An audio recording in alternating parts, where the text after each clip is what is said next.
Colonial America was not a pastoral experiment in freedom. It was an extraction machine engineered for imperial profit. The point was to convert land into commodities and commodities into metropolitan revenue. Follow the chain: chartered claims, then land grants, then coerced labor, then raw exports routed by law to imperial ports. Myths about self-reliant homesteads came later. The working design was mercantilism with teeth. Britain's Navigation Acts hardwired the trade lanes. Colonial goods moved on British hulls through British customs to markets Britain chose. That constraint wasn't decorative. It captured freight, insurance, and wholesale margins for the metropole and kept colonial capital dependent. Liquidity stayed scarce by design. Credit flowed from London factors on terms that disciplined producers thousands of miles away. When London tightened money, colonial markets shuddered. Land was the lever that made the system scale. There was far more acreage than labor, so colonies bribed migration with headright grants and cheap tracts, then pushed boundaries whenever profits demanded it. Treaties with native nations were instruments of timing, not limits. When tobacco, timber, or grain required room, militias and allied tribes created it. Epidemics did the rest, collapsing populations and unbalancing power on frontiers that moved like falling dominoes. Labor was the bottleneck and the battlefield. Early shortages were patched with indentured Europeans on fixed terms, but plantation arithmetic favored permanent, heritable bondage. As tobacco, rice, and later indigo matured, colonies codified racial slavery because forever stabilized cost and simplified control. Slave codes didn't appear out of nowhere. They were the legal skeleton for a profitable crop regime. Where staple monocultures dominated, violence became an input, not a malfunction. The North was not exempt. It was integrated. Fish, lumber, shipbuilding, and rum linked New England wharves to Caribbean sugar and African captives in a triangle that cleared ledgers and built fortunes. Mid-Atlantic ports turned grain into cash and cash into credit webs that tied farmers to merchants and merchants to London. Different crops, same logic. Specialize, export, service debt, repeat. Geography set hard prices. Rivers beat roads, distance punished bulk. What could float cheaply moved, what could not stayed local or died. This is why sawmills and grist mills sat on falls, why towns hugged harbors, and why inland surplus begged for water. Infrastructure wasn't background.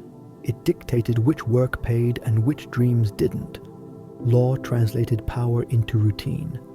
Assemblies and courts guarded property for the men who held it and rationed political voice to match.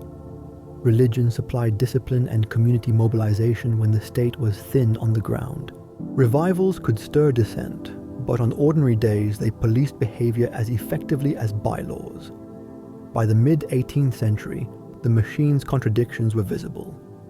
Imperial war added debt. New taxes tried to make colonies carry the load. Boycotts exposed how trade dependence could be turned both ways. Beneath the rhetoric of rights sat the same variables as always: land, labor, capital, force. Change those inputs and the story shifts. Leave them intact and the system keeps paying, just not to everyone. Within this framework, trade rules shaped everyday choices. Laws favored moving colonial goods on British ships and clearing them through British ports. That arrangement captured freight, insurance, and many wholesale margins for the metropole, and it kept colonial merchants closely tied to London credit. When credit loosened, exports grew. When it tightened, prices and wages felt it quickly. Land policy encouraged settlement and expansion. Headright grants rewarded migration with acreage, and proprietary or crown charters allowed large tracts to pass to investors and officials. Treaties with native nations formalized access to routes and resources, yet boundaries shifted as new farms, mills, and roads appeared. Trade with native communities, furs, foodstuffs, guides, sat beside disputes over territory and jurisdiction. Labor supply set limits on growth. indentured servitude brought many Europeans on fixed-term contracts that exchanged passage for years of work. Over time, in plantation regions, the demand for stable, year-round labor led to a system that relied on enslaved Africans and their descendants. Colonial statutes defined status, movement, and inheritance, creating rules that made bondage durable and profitable for planters while removing legal protections from the people forced to work. Regional economies followed their landscapes. In the Chesapeake and the Lower South, tobacco, rice, and later indigo paid when fields, weather, and world prices aligned. These crops favored large units, close supervision, and export routines fixed to the agricultural year. In New England and the Mid-Atlantic, mixed farming, fisheries, timber, and shipbuilding linked small towns to Atlantic markets. Grain, fish, and wood moved out. Salt, textiles, metal goods, and credit came in. Ports stitched the system together. Wharfage, warehousing, insurance, and brokerage turned harbors into financial hubs. Almanacs, newspapers, and price circulars carried market signals inland. A farmer miles from the coast still felt London and Caribbean conditions through the miller's rates, the storekeeper's ledger, and the ship captain's schedule. Money was often scarce. Specie flowed in and out with trade, and local paper issues tried to bridge the gap. Barter and book credit filled daily needs: corn for cloth, shingles for sugar, a season's work for a clear debt. Exchange worked because neighbors knew one another's reliability, and because courts could settle accounts when trust ran short. Law converted power into ordinary procedure. Property rules, court costs, and voting qualifications favored free men with land or taxable wealth. Town meetings and colonial assemblies gave local voice, but representation followed ownership more than population. Religious institutions supplied social order and mutual aid, and revivals later widened public debate about authority, obligation, and conscience. Infrastructure defined costs. Rivers beat roads for heavy freight. That is why sawmills and gristmills clustered at falls, why warehouses faced deep water, and why inland regions waited for winter sledging or spring freshets to move bulky goods.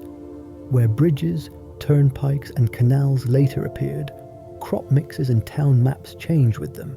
Environmental effects arrived early. Timbering cleared fields and built ships, beaver hunting reshaped watersheds, tobacco exhausted soils and pushed farms outward.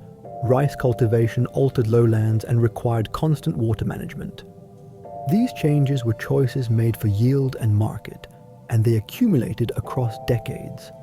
Status had many layers. A small number of planters and merchants held most export capital. Freeholders and tenants worked mixed plots and relied on seasonal markets. Artisans and apprentices built local skills and traded time for training and tools. Enslaved people labored in fields, workshops, and homes without control over their time or movement. Free black communities existed in some towns, yet faced limits on mobility, property, and legal redress.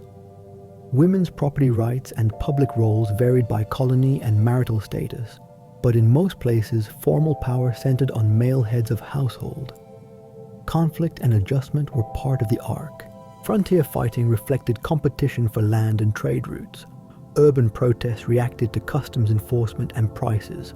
Uprisings by the enslaved sought freedom and reshaped security policy. Elite responses commonly tightened statutes, reorganized militias, or adjusted incentives to restore stability. By the 1760s and 1770s, wartime debts and new revenue laws pressed the system. Non-importation agreements and committee networks showed how dependent trade could be turned into leverage.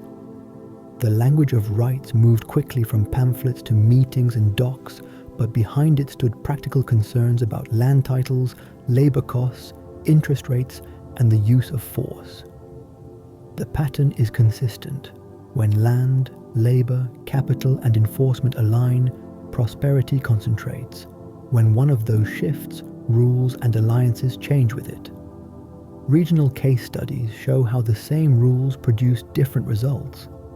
In the Chesapeake, tobacco tied farms to Atlantic credit.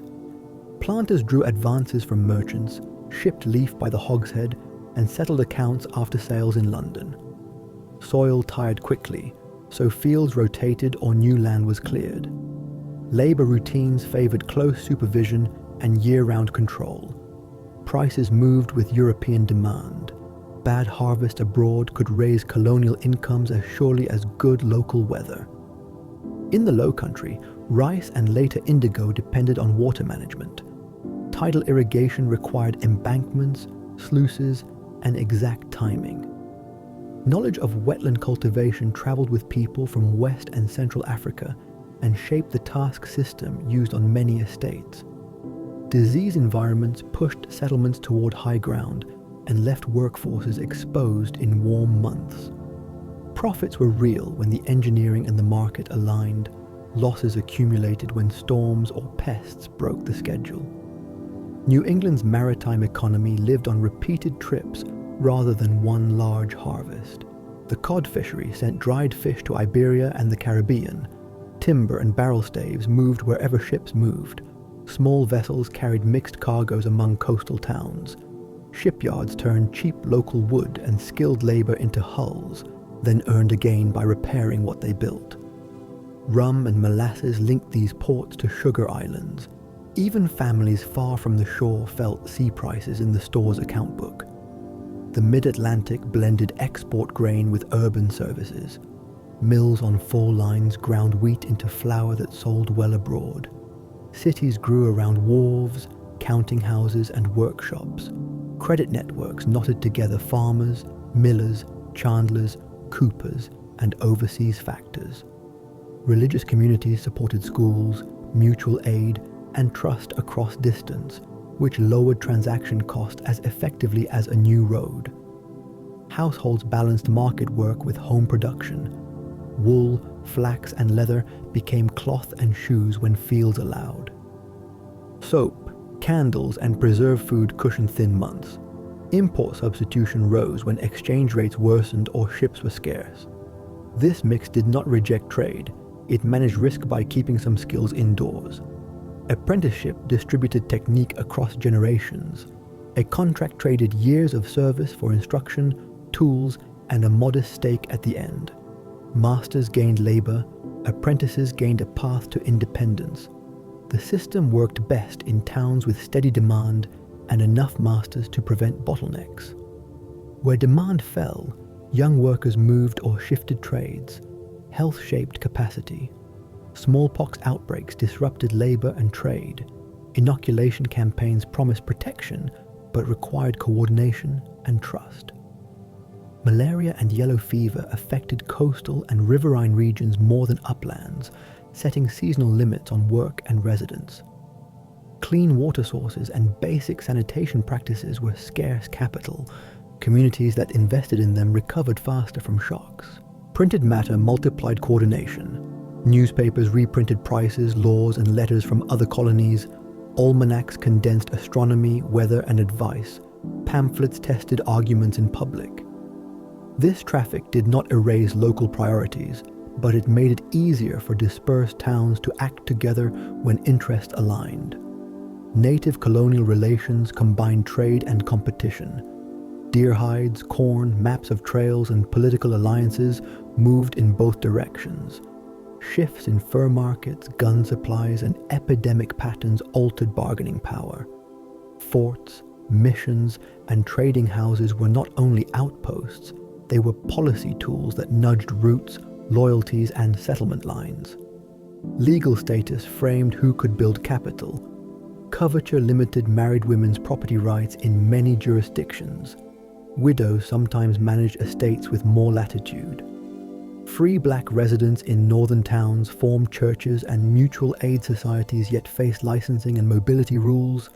Enslaved people created family networks, gardens, and skilled niches within strict constraints. Some hired out labor and saved small sums. These arrangements did not remove barriers, but they show how people used available margins. Money problems never fully disappeared. Bills of credit filled gaps when coin was short, then lost value when overissued or distrusted. Assembly-governor conflicts over emissions reflected a durable tug-of-war between local needs and imperial oversight. Private clearinghouses, store ledgers, personal notes, and endorsements kept exchange moving when formal currency stumbled. Security policy followed the economy. Militia calls rose on frontiers, in port towns under customs stress, and on plantations after uprisings. Patrols, watch lists, and curfews appeared where officials saw risk. Each measure carried costs, labor diverted, markets slowed, or resentment stored for later. Over time, administrators learned to balance visible force with incentives that kept trade and planting on schedule. By the 1760s, experiments in coordination became routine. Non-importation agreements tied local merchants to regional committees. Home production campaigns taught households to signal loyalty through cloth and tea choices. Correspondence networks gave towns a way to compare notes before acting. The language grew more principled as practice matured. Arguments about rights and representation rested on experience with credit, cargoes, and courts. The underlying pattern stays clear. Rules about land, labor, and trade set the menu of viable choices. Geography and disease adjusted the costs. Law and custom assigned gains and risks. When conditions shifted, war debt, new taxes, tighter money, colonists did not just debate ideas, they rebalanced work, contracts, and alliances. That is how the system actually moved from one decade to the next. After the 7 Years' War, Britain carried new debt and more territory to manage. The Proclamation Line of 1763 tried to pause Western settlement, while officials organized forts and treaties. Settlers and land companies pressed ahead anyway when markets made new farms attractive. Imperial costs rose while revenues lagged, so Parliament turned to new duties and stricter enforcement. Revenue laws touched daily routines more than slogans did.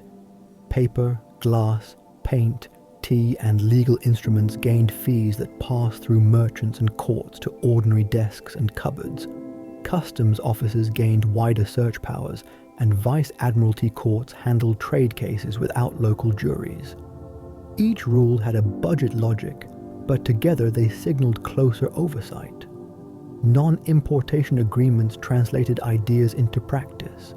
Merchants coordinated orders, shopkeepers slowed sales of taxed goods, households shifted to homespun cloth and herbal teas.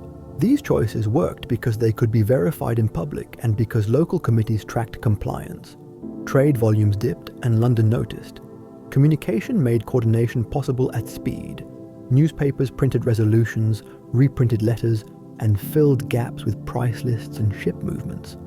Committees of correspondence kept towns comparing notes before acting. When disturbances did occur, news of causes and responses traveled quickly enough to shape the next decision. Port cities felt pressure first. Customs seizures interrupted schedules, soldiers required housing and supplies, dockside work paused during protests and blockades. The Boston tea consignment showed how a single cargo could become a test of policy, closing the port as punishment concentrated attention on logistics as well as law. Households learned to read politics through goods. Wearing homespun at meetings became a signal. Drinking tea or refusing it carried meaning beyond taste. These small acts mattered because they changed orders, inventory, and cash flow. Economic signals reinforced printed arguments. Security policies adapted in stages.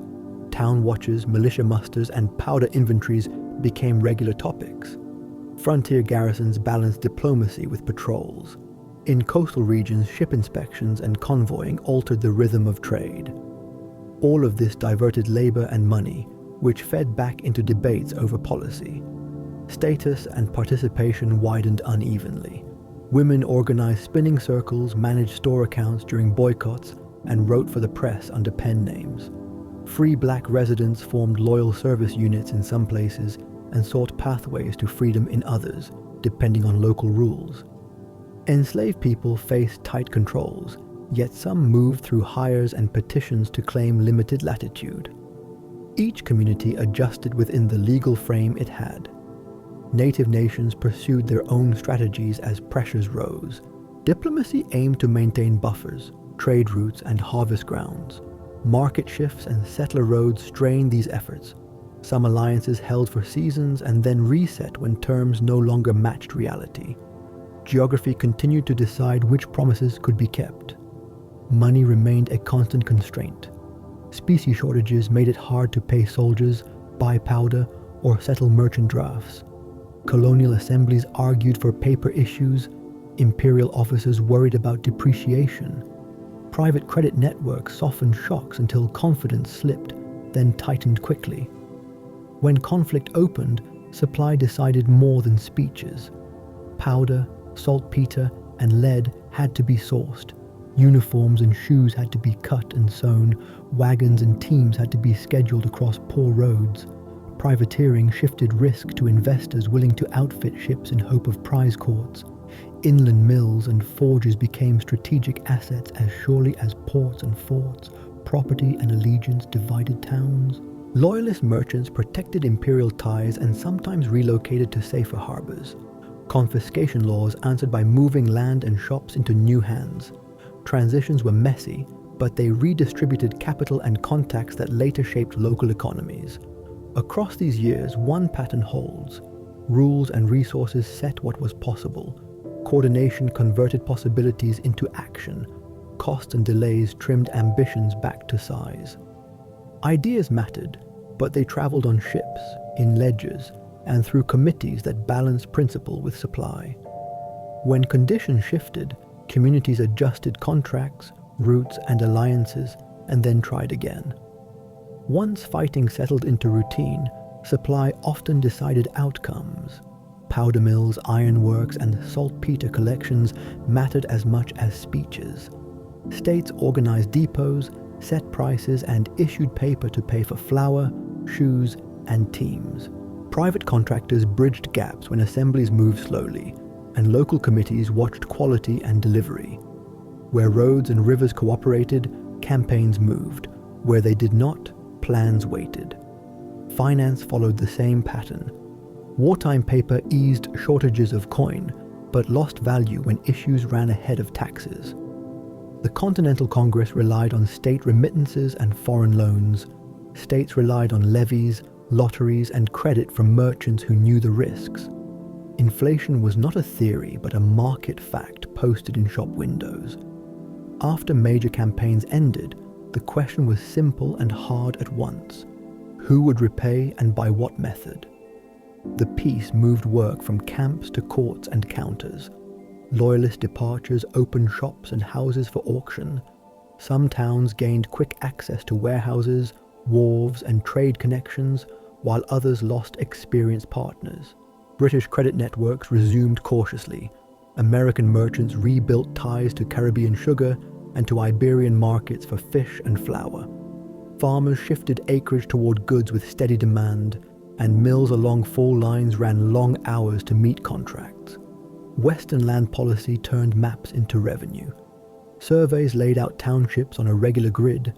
Sections funded schools and helped repay debt. The Northwest Ordinance set rules for territories, property, and civil rights, and outlined a path to statehood. These measures lowered uncertainty for settlers and investors, though they also moved pressure onto native nations already navigating crowded treaty grounds. Roads, ferries, and forts followed surveys, and new towns copied the market routines of older ports on a smaller scale. Regional labor systems diverged further. In the North, gradual emancipation laws changed status across decades. Free black communities built churches, schools, and aid societies within narrow legal frames. In the South, plantation work continued to organize land, credit, and law, with enslaved labor still at its core. Coastal rice estates required complex water control. Inland areas balanced tobacco with mixed crops as soils exhausted. Markets rewarded scale where export staples paid and rewarded flexibility where they did not. The Articles of Confederation managed coordination with limited tools. States carried most taxing power and often protected their own shippers and creditors. When harvests fell or foreign markets moved, debt stress rose. Petitions for relief, paper money issues, and court protests followed. Shays' rebellion in Massachusetts showed how farm foreclosures, taxes, and credit rules could pull neighbors to opposite sides of a courthouse door. The episode did not settle the debate, but it clarified the problem. Rules for money, trade, and enforcement needed a common frame. The constitutional changes that followed were practical as well as political. A stronger federal role in customs and coinage promised steadier revenue and firmer currency. Representation balanced population and state lines. Commerce clauses aimed to smooth internal trade. The compromises over slavery, counting, migration timing, and recovery signaled that different regional systems would continue under one charter. It was a framework intended to keep markets predictable, while disputes moved to courts and legislatures. Credit rebuilt quickly where information flowed. Newspapers carried ship lists, prices, insurance rates, and exchange quotes. Merchants used this stream to plan orders and manage debts. Banks concentrated capital for seasonal needs, such as export purchases and infrastructure. Where trust ran thin, lenders tightened terms.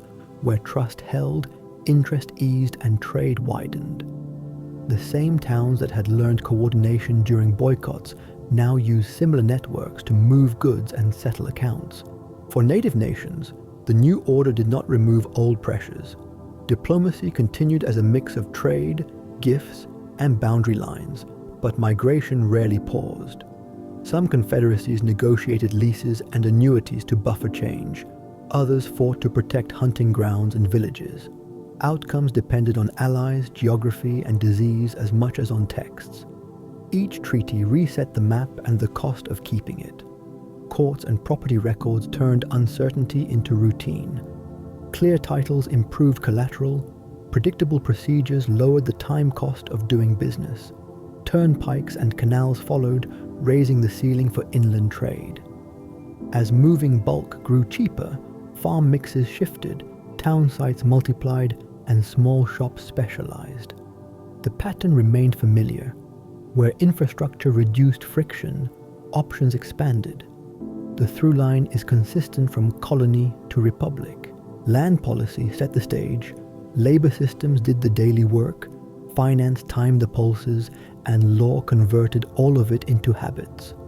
When one piece shifted, markets, money, migration, the others adjusted. Myths make clean stories. Practice made the world people lived in. Understanding that practice shows why prosperity clustered where rivers, rules, and credit lined up, and why debates about fairness and power returned each time the map or the ledger changed. Canals and chartered companies lowered distance costs and changed crop maps.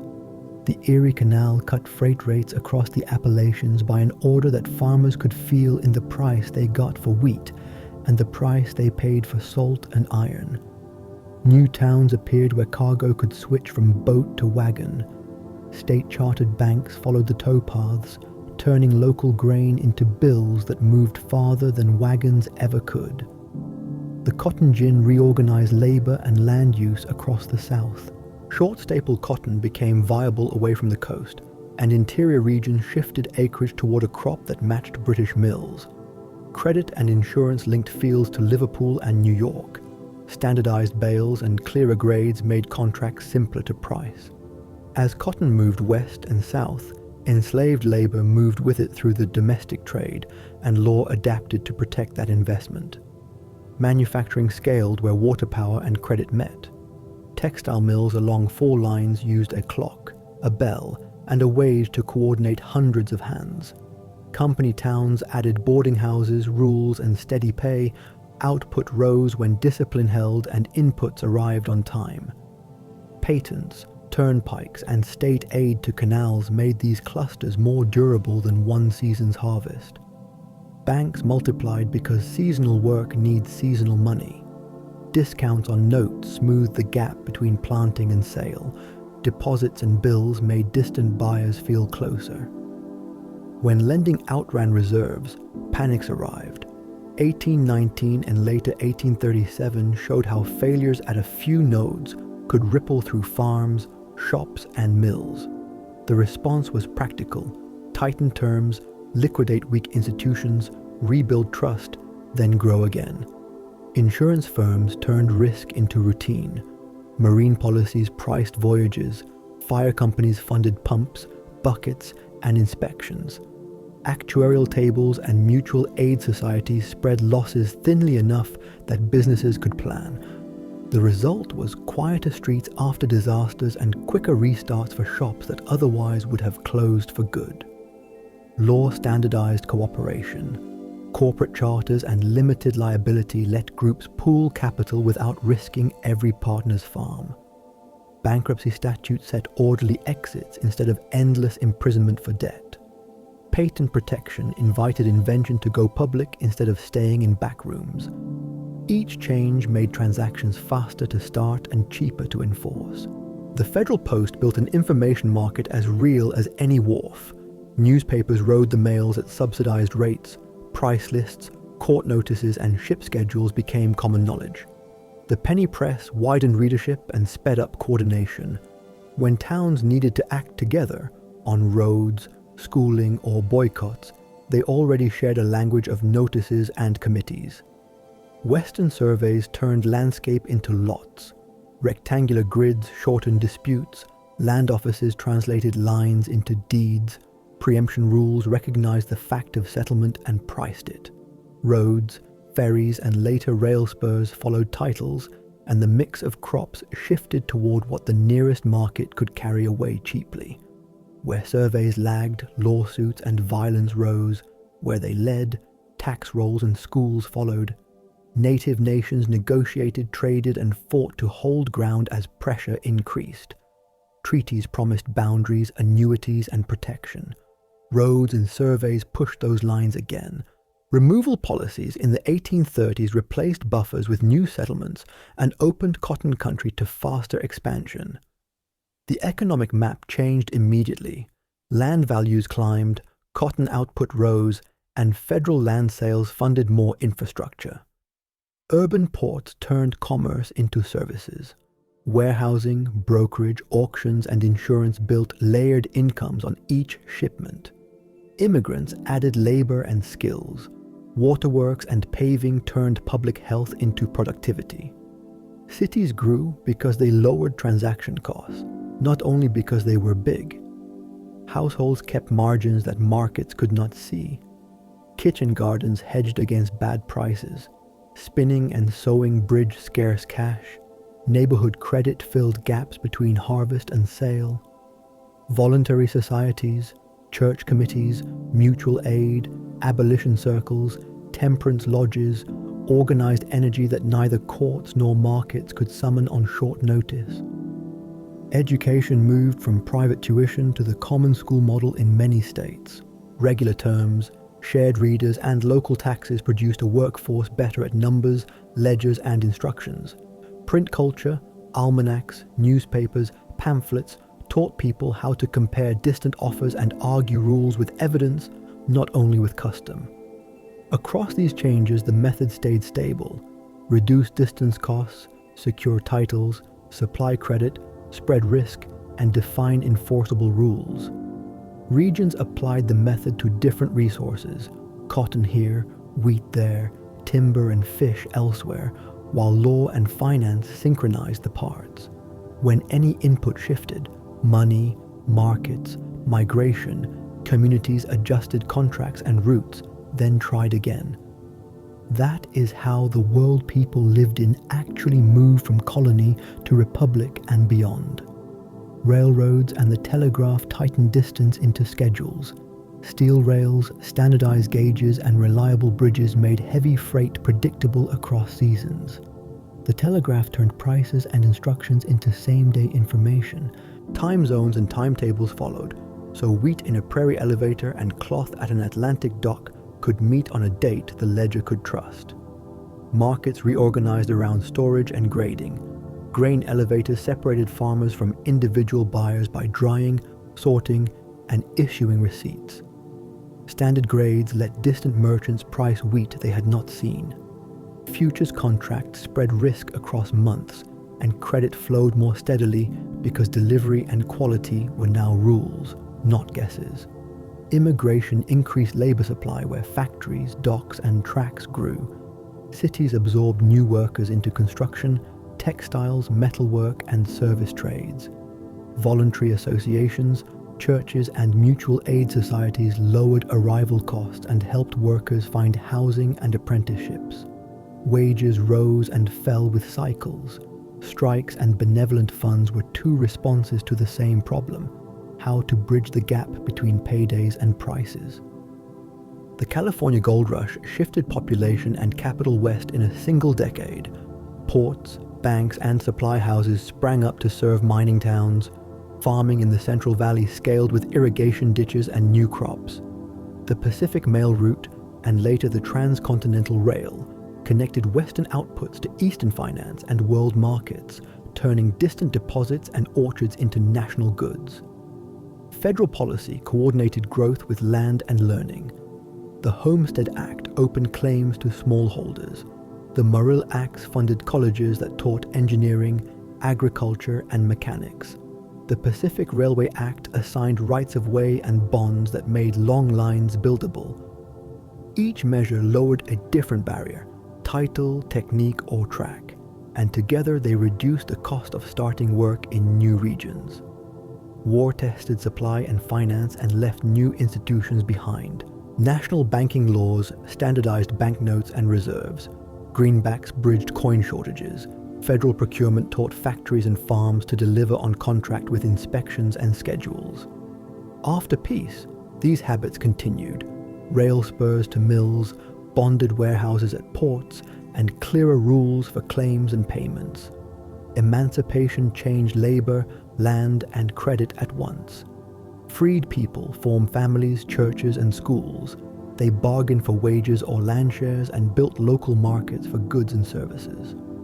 Sharecropping and crop-lien systems grew where cash and collateral were scarce, tying harvest to merchant credit.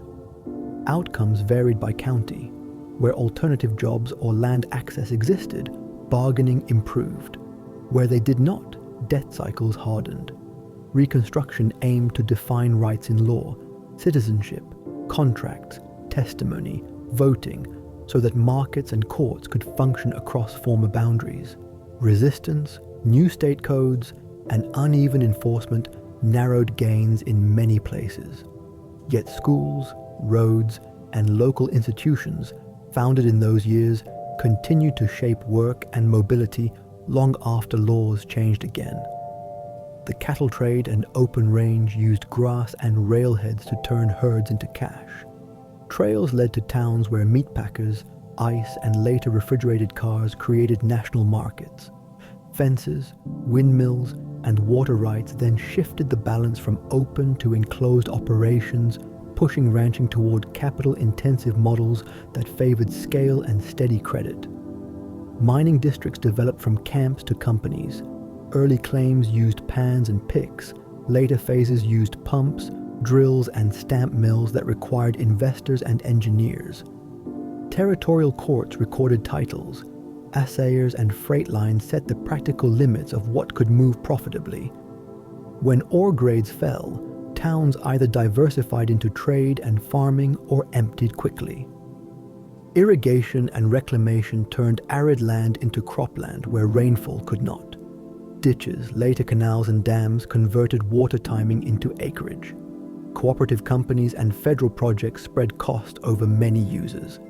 With water under rules, crop choices changed, land values rose, and new towns followed headgates and laterals. Corporate forms scaled risk and coordination. Limited liability, transferable shares, and professional management allowed railroads, utilities, and manufacturers to plan beyond one owner's lifetime. Regulation followed: rate commissions, safety codes, and reporting standards so that shared systems kept trust. Antitrust law appeared when integration threatened to turn coordination into exclusion. Public health and infrastructure paid economic dividends.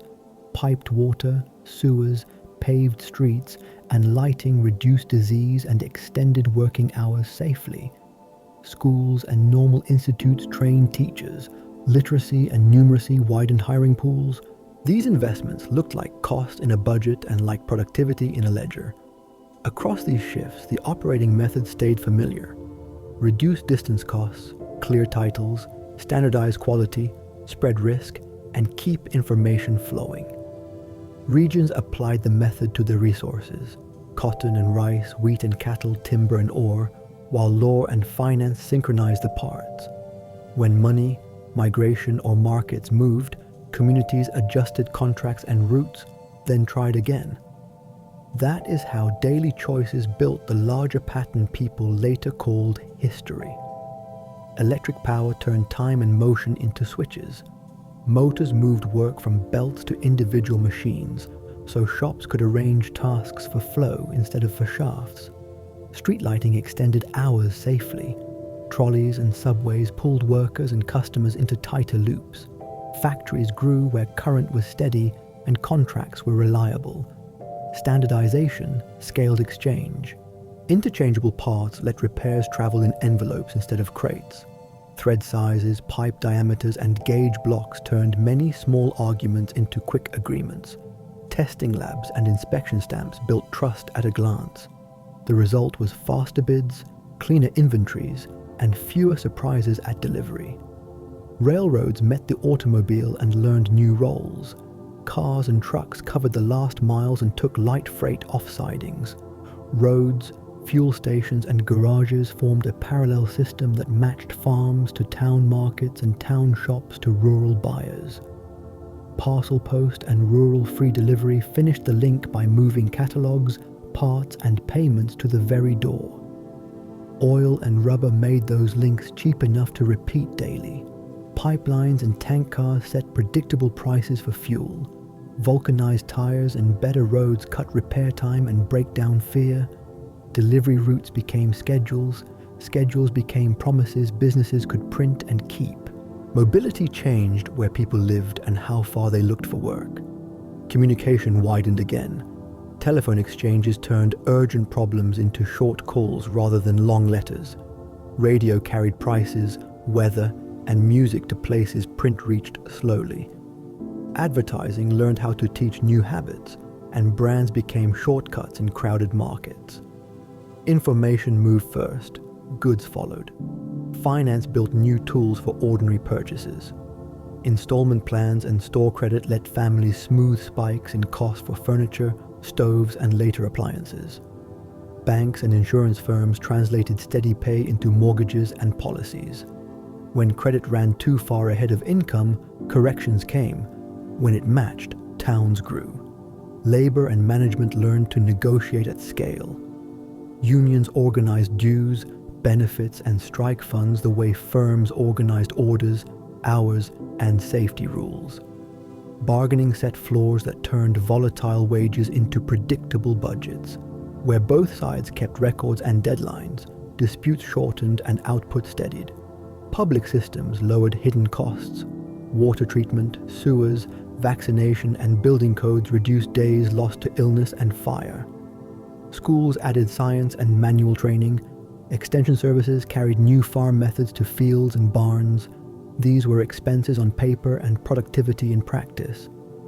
The progressive era tied private rules to public ones. Food and drug laws defined labels and limits. Safety standards for boilers, mines, and rail signals treated risk as an engineering problem rather than a matter of luck. Rate commissions and antitrust cases aimed to keep coordination from becoming exclusion. The goal was simple: preserve scale without losing fairness. Shocks tested everything. The First World War pushed procurement, shipping, and rationing into coordinated routines that did not vanish after peace. The Depression broke credit chains and demand at once. In response, deposit insurance, securities rules, mortgage agencies, and public works rebuilt trust from the ground up. Rural electrification and highway funds extended the platform to places private capital had skipped. Agriculture adjusted with technology and policy. Tractors, hybrid seed, and extension advice increased yields. Cooperatives pooled storage, transport, and bargaining. Price supports and soil programs aimed to steady incomes and repair land after hard years. Fewer hands produced more, and towns shifted toward processing, services, and schools. Across these changes, the mechanism stayed familiar. Cut distance costs, clarify titles and standards, spread risk, and keep information timely. Align money with production cycles. When those parts line up, choices widen and plans hold. When one slips, communities revise contracts, routes, and rules, then try again. The Second World War turned coordination into a daily habit. Procurement set specifications. Rail, barge, and truck schedules met at depots. Price controls and ration books kept civilian demand predictable, while factories ran at capacity. When peace returned, the routine stayed useful. Contracts with milestones, inspections that solved problems early, and logistics that treated time as a core input. The post-war years widened access to land, skills, and credit. Veteran programs funded schooling and mortgages, community colleges and state universities multiplied. FHA and savings and loan lending scaled home building. Subdivisions followed utilities and schools. Small firms learned to supply big buyers on schedule. Suburbs reshaped retail and commuting, which reshaped where warehouses and offices wanted to be. Highways and trucking rewrote freight math. Interstates cut travel times and made door-to-door delivery normal. Distribution centers appeared at highway junctions.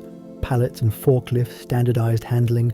Barcodes later removed guesswork at loading docks. Rail focused on heavy bulk and long hauls, while trucks handled the last miles and tight windows. Containerization joined oceans to inland depots with fewer handoffs. Standard boxes, cranes, and seals lowered theft and damage and turned port calls into reliable hours. Shipping lines synchronized with rail and trucking. Inland ports grew where trains and highways crossed. Manufacturers could source parts farther away and still meet promised dates. Civil rights legislation and workplace rules broadened participation. Access to schools, public accommodations, housing finance, and voting changed who could build skills, start firms, and move for work. Safety, wage, and hour standards gave households more predictable budgets and lowered the hidden cost of injury and turnover. Markets work better when more people can enter them. Energy shocks taught conservation and alternatives. Efficiency standards for vehicles and appliances, better building codes, and shifts in fuels turned volatility into design problems that engineers could solve. Firms mapped supply risks, built inventories where needed, and diversified sources when single points looked fragile. Deregulation in sectors like airlines, trucking, and finance changed prices and routes. Competition lowered fares and freight rates.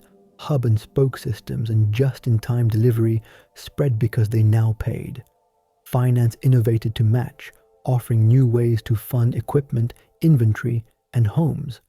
When cycles tightened, rules adjusted to steady the system without stopping it. Computers and networks moved information faster than goods. Enterprise software tied purchasing, production, and shipping together. Scanners and satellite tracking made inventories visible. The internet let small firms sell beyond local streets. Standards, file formats, protocols, part numbers did for data what gauges and threads once did for hardware.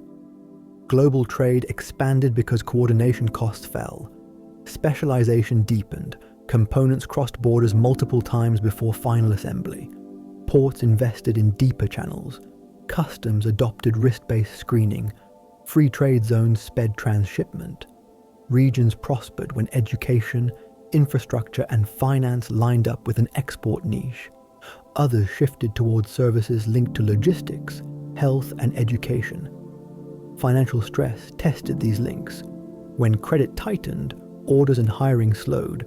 When trust returned, flows restarted. Reforms strengthened bank cushions, clarified disclosure, and modernized payment systems so settlements cleared quickly even under strain.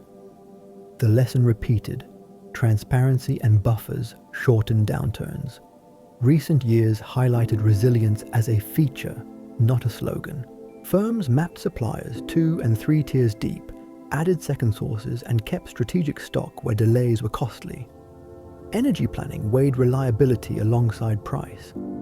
Cities invested in broadband, transit, and flood control with the same logic that once guided rails and sewers: lower friction, widen options. Through all of it, the working method stayed familiar: reduce distance costs, secure titles, standardize quality, spread risk, and keep information timely. Align credit with production cycles and match rules to the scale of the task. When money, migration, or markets shift, communities revise contracts, routes, and skills, then try again. That is how everyday choices continue to build the larger pattern people notice later. Digital platforms turned many small markets into one large meeting place. Search, ratings, and payments lowered the cost of trust. A local driver found a rider. A small shop found buyers 3 states away. A technician found parts and a guide in the same window. APIs replaced paper forms. Once data moved cleanly, the distance between offer and need shrank. Cloud computing turned fixed costs into monthly fees. A firm rented servers and storage instead of building a room full of machines. Updates arrived as service. Backups, logs, and access rules became buttons rather than binders. Small teams launched tools at a scale that once required a department. The trade was simple: reliability for control, speed for custom detail. Work reorganized around networks as much as around addresses. Remote teams met on screens.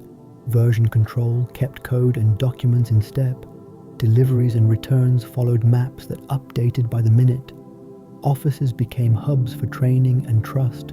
Homes and shared spaces handled quiet tasks. Commutes shortened for some and vanished for others.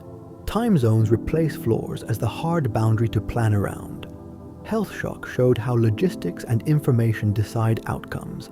Tests, masks, and medicine moved best where procurement rules could flex and data could travel. Telemedicine turned a waiting room into a link. Labs shared sequences. Factories retooled for supplies. Couriers stitched the last mile to the kitchen table. The lesson was practical: make stock visible, diversify sources, and keep simple options ready. Energy planning added resilience to price. Grids balanced gas, wind, solar, hydro, and storage with weather as a daily input. Building codes emphasized insulation and smart controls. Batteries moved from phones to homes to substations. The goal stayed consistent: enough supply at the right hour, with fewer outages and clearer bills. Manufacturing learned new tricks without discarding old ones. Robotics handled repeat motions. Additive processes built short runs and spare parts. Sensors watched lines and called for help before breakdowns. Quality shifted from inspection at the end to measurement all the way through. When a part failed, logs told the story in minutes instead of days. Semiconductors became a map of power. Design tools, fabs, chemicals, and lithography formed a chain that crossed borders and budgets. Shortages explained themselves in the lag between capital plans and a finished wafer. Policy responded with grants, training, and shared labs. Firms responded with second sources and more inventory of the few parts that stopped the many. Critical materials moved to the front page of planning. Copper, lithium, nickel, rare earths, each had a mine, a refinery, and a shipping schedule that could not be rushed. Recycling and substitution reduced pressure at the edges. Contracts stretched longer, and buyers asked not just for price and quality, but for a path that proved the supply would last. Privacy and security became features, not footnotes. Standards for encryption, identity, and logging turned sensible caution into default behavior. Backups were tested, not assumed. The best practice was clear: limit what you keep, protect what you must, and recover quickly when a failure gets through. Housing and land use acted like silent regulators for everything else. Zoning, permits, and interest rates set where people could live and how far they would drive. When rules allowed more homes near jobs, wages went farther and roads lasted longer. When rules stayed tight, commutes grew and so did budgets for fuel and time. The numbers showed up in payrolls as surely as in traffic.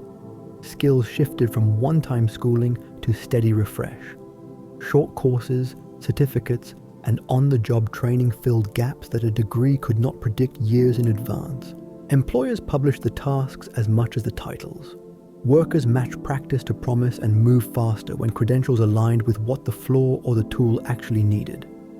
Across these scenes, the method stays familiar. Lower the cost of distance and delay. Keep titles and standards clear. Spread risk so one break does not stop the whole day. Move information early enough to change decisions, not just to explain them later. When money, markets, or people shift, revise the contracts and the routes, then try again. That is how ordinary choices keep building the larger pattern that later reads like history. Artificial intelligence turned prediction into a cheap input. Models sorted images, summarized documents, flagged defects, and forecast demand with enough accuracy to change schedules. The effect showed up in small places first. Fewer returns, shorter queues, cleaner patterns in maintenance logs. Firms spent less time guessing and more time choosing. The trade-off was familiar. Speed and scale in exchange for close attention to bias, drift, and audit. Identity and payments became infrastructure rather than obstacles. Digital IDs, two-factor logins, and instant transfers let services verify, bill, and settle in minutes. Government portals used the same rails for licenses and benefits. Cross-border remittances got cheaper when standards aligned. Fraud moved too, so verification and logging moved with it. Trust came from repeatable steps, not from slogans. Interoperability shifted from a wish to a rule. Open data formats and shared APIs let hospitals share records, factories swap parts lists, and cities publish schedules that every app could read. Switching costs fell. Vendors competed on service and speed rather than on lock-in. Where standards lagged, duplication and delay returned. Where they held, coordination felt easy. Carbon accounting made emissions a line in the ledger. Sensors, meters, and audits turned energy use into numbers that banks, insurers, and buyers could compare. Contracts began to price not just the product but the footprint. Firms cut waste to save money. Suppliers documented sources to keep clients. Policy nudged with taxes, credits, and procurement rules. Measurement made choices visible. Visibility made change practical. Climate risk moved from maps to budgets. Flood models, fire zones, and heat forecasts shaped insurance premiums and building codes. Ports raised docks. Warehouses added cool roofs. Farms shifted planting windows and crop mixes. Some places invested in levees, others in retreat plans. The same rule applied: spend ahead of the shock if the savings are larger than the cost. Supply chains learned to value options. Dual sourcing, regional hubs, and larger safety stocks traded a little margin for fewer stoppages. Ports added rail spurs and extra cranes. Inland depots added backup power and fiber. Contracts wrote in contingencies for rerouting and substitution. Dashboards showed lead times and risk scores the way weather maps show fronts. Agriculture stacked information on top of soil. Sensors and satellite imagery guided irrigation and fertilizer to where they paid. Drought-tolerant seed widened the safe range for yields. Greenhouses and vertical farms handled sensitive crops near cities, while broadacre fields leaned on precision gear to keep costs predictable. Markets rewarded reliability as much as raw volume. Cities treated bandwidth, transit, and cooling like utilities. Fiber and 5G supported remote work and telehealth. Bus lanes and bike grids cut commute time and gave households choices when fuel prices moved. Shade trees and heat-resistant materials lowered afternoon peaks on the grid. Small changes added up because they repeated block by block. Education adjusted to a world where tasks change faster than titles. Short courses taught tools. Apprenticeships returned in new clothes. Certifications tracked skills that hiring managers could verify. Colleges built bridges to employers. Employers wrote clearer roadmaps for promotion. The cost of switching jobs fell when credentials matched tasks. Health systems invested in prevention because it paid. Air quality sensors in schools, vaccination outreach, and better ventilation reduced sick days and stabilized staffing. Data registries made it easier to track outcomes and move resources. Telehealth kept rural clinics connected to specialists. Each step looked small. Together they raised capacity. Information hygiene became daily practice. Source labeling, secure defaults, and clear moderation standards lowered the reach of scams and rumors. Public warnings learned to be specific, brief, and timely. Libraries taught media literacy the way they once taught catalog use. Fewer bad signals meant fewer bad decisions downstream. Housing policy acted as a multiplier. Zoning that allowed more homes near transit and jobs stretched paychecks and trimmed traffic. Permitting timelines that were predictable brought builders and lenders to the table. Retrofits for insulation and heat pumps cut bills and peak loads. These were local rules with national effects. Water management moved up the priority list. Leak detection, pricing that rewarded conservation, and reuse projects helped cities hold steady through dry years. Farmers traded water rights in transparent markets during tight seasons. Industrial users recycled process water when tariffs made it logical. The pattern matched energy, measure, price, and plan. Cross-border trade settled into a mixed map. Some sectors stayed global because density and specialization paid. Others regionalized to match security needs and lead time goals.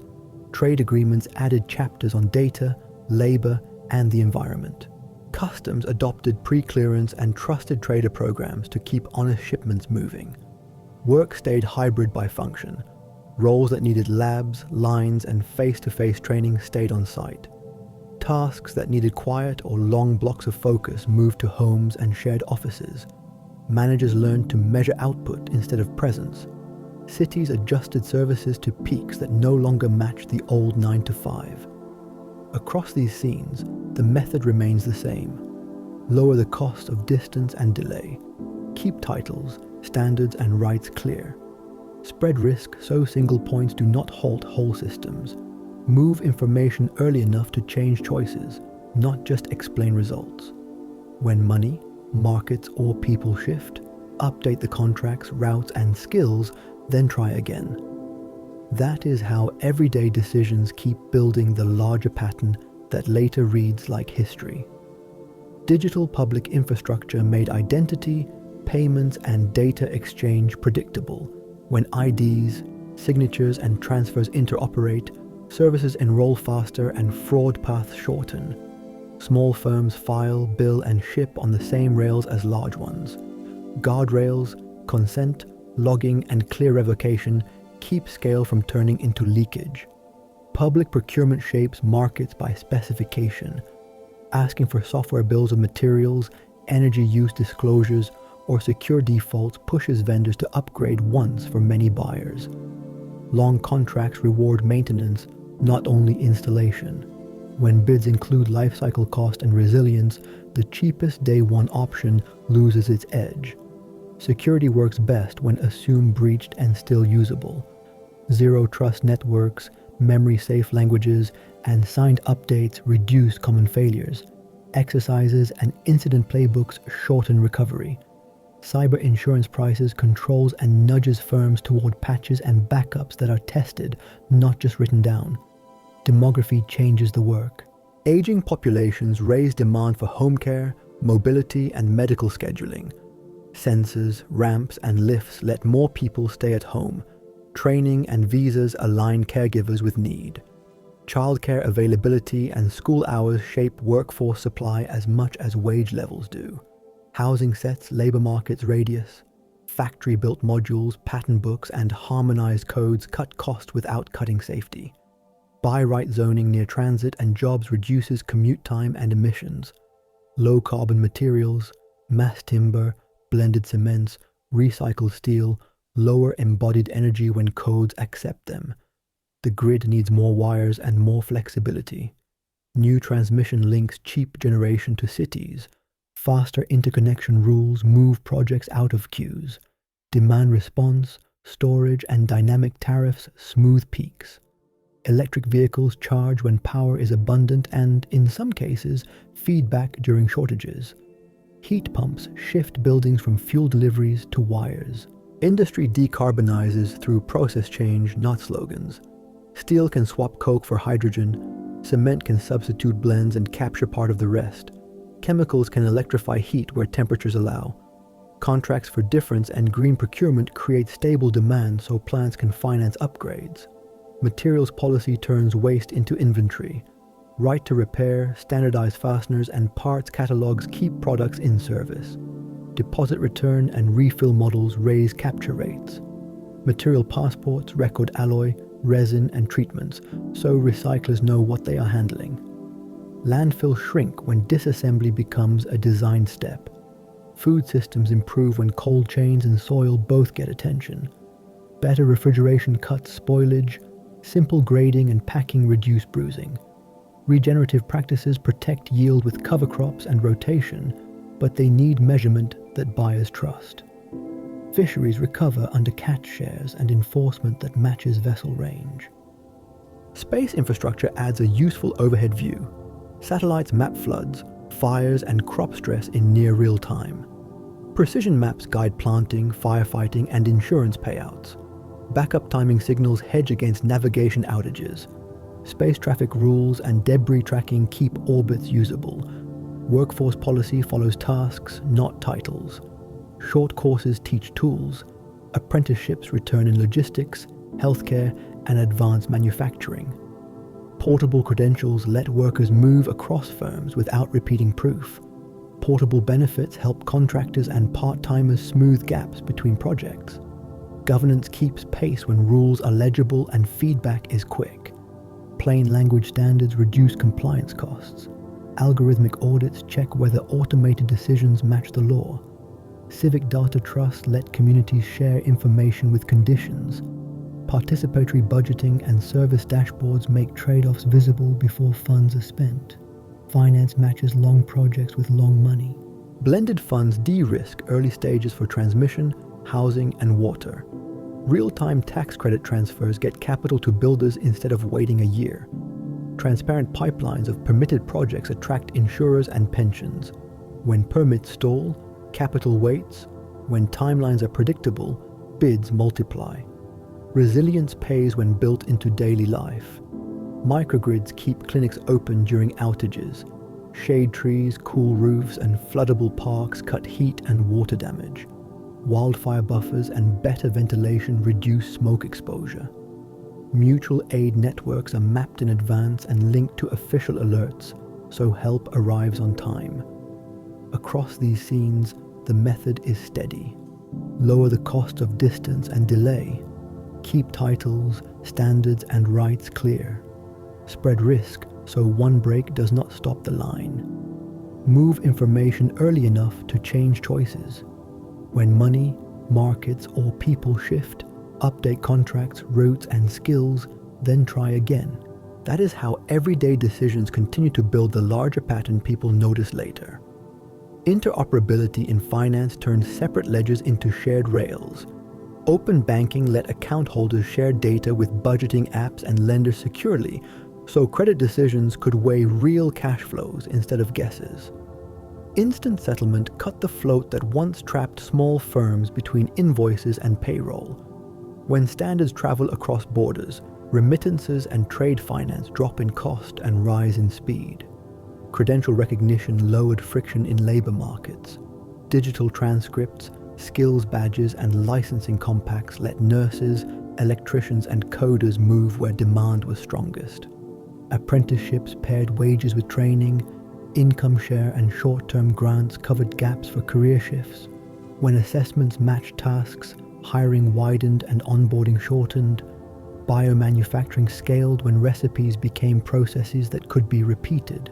Fermenters, clean rooms, and cold chains behaved predictably once sensors and validation protocols were standard.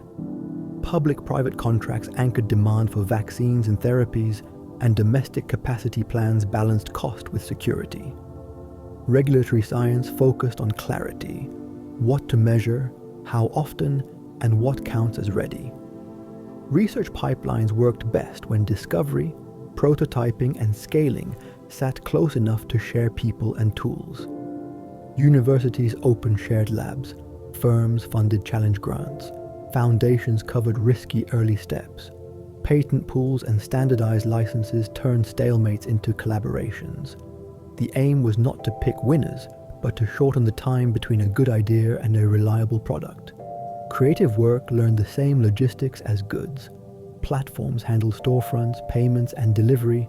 Creators focused on making and community.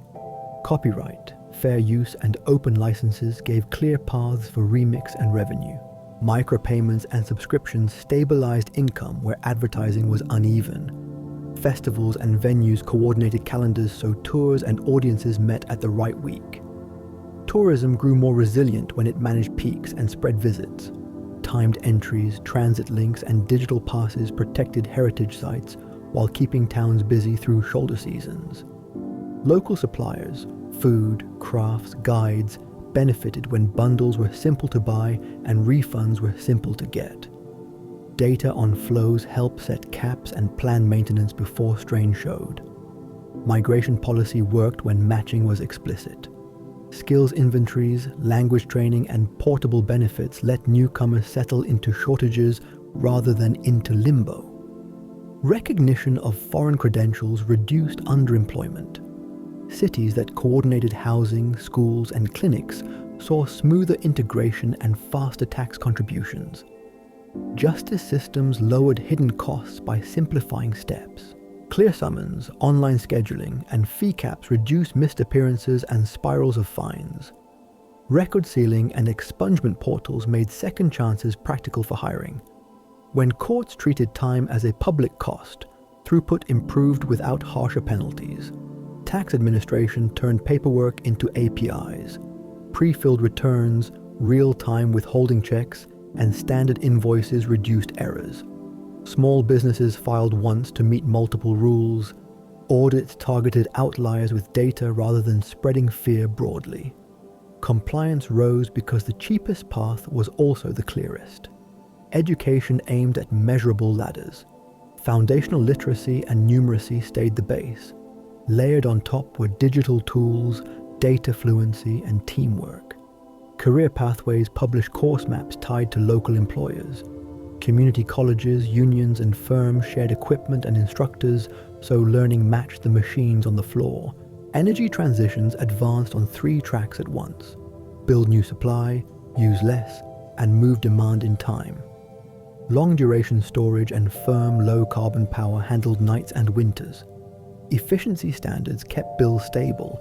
Tariffs that rewarded flexible use turned homes, cars, and factories into partners for grid balance.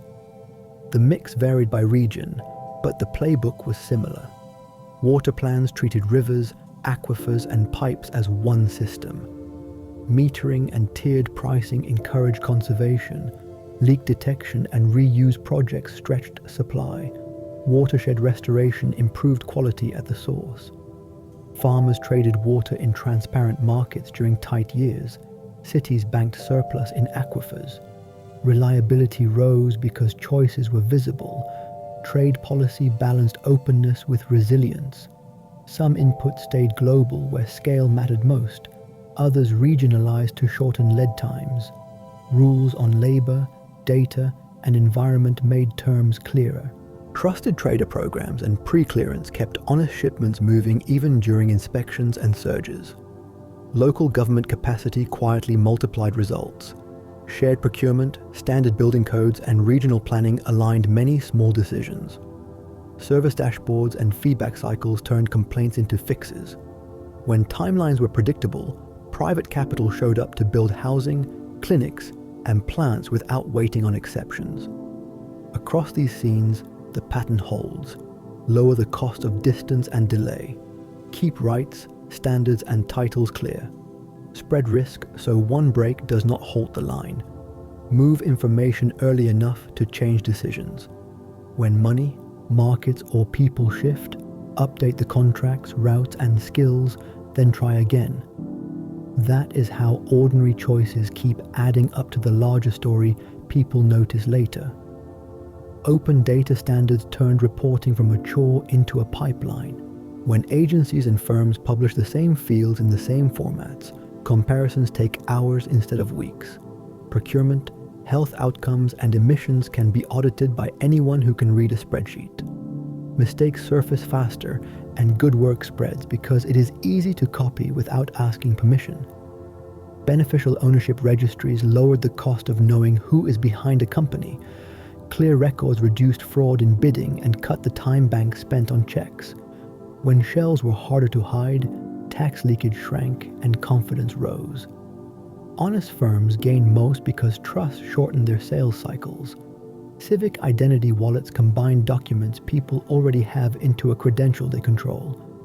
Licenses, diplomas, and permits lived in one place with consent buttons that made sense. Services enrolled faster. Renewal reminders arrived on time. Lost paper stopped blocking work. The rule stayed simple. The person holds the keys. The service reads only what it needs. Disaster readiness moved from binders to drills and stock. Inventories of pumps, generators, and medicine were visible to regions, not only to buildings. Mutual aid agreements named who brings what and how fast. Parametric insurance paid when wind, rain, or heat crossed a measured line, so repairs started without long arguments. Communities recovered quicker because the first day went to action, not to phone calls. Health systems learned to treat time as a clinical input. Same-day scheduling for basics, home delivery for maintenance drugs, and remote checks for chronic conditions kept hospitals clear for emergencies. Data flagged gaps early, from missed vaccinations to heat stress. The payoff showed up as fewer avoidable admissions and steadier staffing. Childcare and elder care set the ceiling on labor supply. Vouchers, clear licensing, and shared facilities let more providers open safely. Employers matched schedules to school hours and transit. When care was predictable, absenteeism fell and training stuck. Families treated stability as income, and the numbers agreed. Insurance priced climate and safety into everyday choices. Discounts for fire-safe roofs, flood-proof wiring, and clean driving habits turned checklists into savings. Where risks grew, policies asked for upgrades rather than exits. Public backstops handled tail events so private markets could stay open for the rest. Water and energy networks shared a playbook. Sensors found leaks. Dynamic pricing spread demand. Storage bridged peaks. Neighborhood batteries kept clinics and stores open during outages. Interties between regions moved power to where it was needed. Reliability improved because every layer assumed the one below might fail and planned around it. Freight moved cleaner when yards and depots synchronized. Shore power cut idling at ports. Electric yard trucks and rail spurs shortened diesel miles. Appointment systems stacked containers in the right order before the gate, not after. Each fix looked small.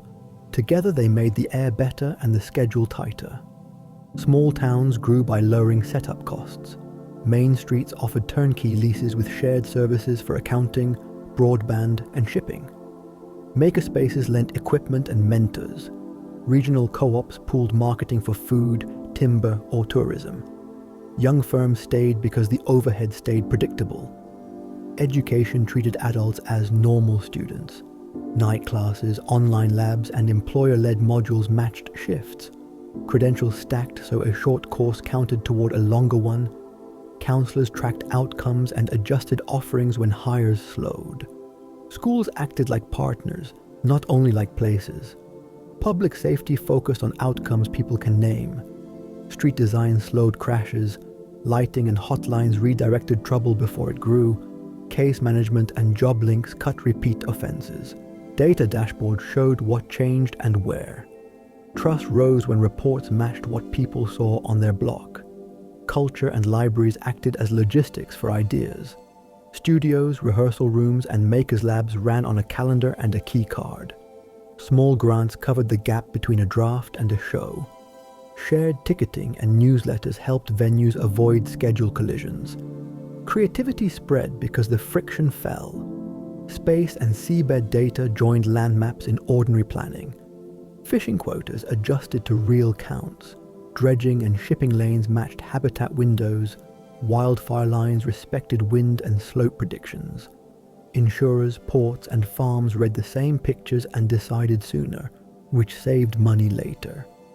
Across these scenes, the method holds steady. Lower the cost of distance and delay. Keep rights, standards, and records clear.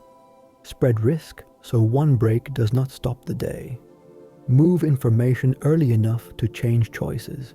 When money, markets, or people shift, update the contracts, routes, and skills, then try again. That is how everyday decisions keep adding up to the larger story people notice later.